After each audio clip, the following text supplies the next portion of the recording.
காமிச்சிட்டாங்க. விஜய் தவறு மேல தவறு செஞ்சுக்கிட்டு இருக்காரு. ஆனா, அந்த தவற வந்து நான் அப்படிதான் செய்வேன். எவன் என்ன பண்ண முடியும்? எவனாலும் என்னை எதுவும் கேட்க முடியாது.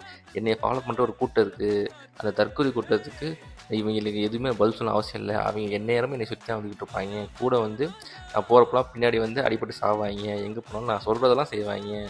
அப்படிங்கிற மாரி தான் விஜயோட ஆட்டிட்யூட் இருக்கு. ஸோ, அவருக்கு அந்த ரசிகர்கள் இருக்கிறதுனால தான் அவர் பண்ணிக்கிட்டு இருக்காரு. எப்போ அந்த ரசிகர்கள் அவரை புரிஞ்சு அவரை விட்டு ஒதுங்கி போறாங்களோ, அப்பதான் விஜய்க்கு ரியாலிட்டி என்னன்னு தெரியும். அதுவரைக்கும் விஜய் தான் பண்றது கரெக்ட்டு. எவனும் என்னை கேள்வி கேட்க முடியாது. நான் தான் ராஜா அப்படின்ட்டு அவர் இஷ்டத்துக்கு தான் பண்ணிட்டு இருப்பாரு. அவர் இஷ்டத்துக்கு தான் வருவாரு. அவர் இஷ்டத்துக்கு தான் போவாரு.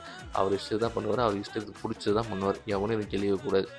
நான் சொல்றத செய்யணும் அப்படிங்கிறது தான் விஜயோட ஆட்டிட்யூட். நல்லாவே தெரியுது. அவங்க கட்சியுமே அப்படிதான் இருக்காய்ங்க. அவங்க என்ன நினைக்கிறாங்களோ அதை பண்ணிட்டு போயிட்டே இருக்காய்ங்க. நீ செத்தா சாவு, சாகலாம் போ, எனக்கு என்ன வந்துச்சு. நீ வந்தா வா, வரலாம் போ, எனக்கு என்ன வந்துச்சு. ஆனா மேடை ஏறி ஒரே கொள்கை